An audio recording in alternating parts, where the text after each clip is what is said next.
ፈቃዴ ነው የሰውን ነገር ላልናገር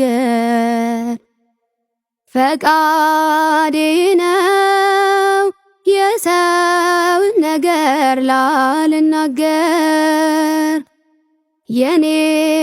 ተሸፍኖ ከቆምኩኝ በክብር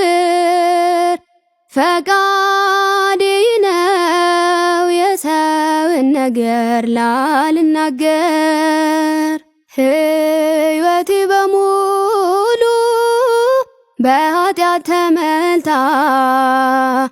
አምላኬ ከማረኝ በፍቅሩ ዝምታ የሰው በደል ላይ በእውነት ምያለው እኔን ከታገሰኝ ፍቅር ተምሬአለው እኔን ከታገሰኝ ፍቅር ተምሬአለው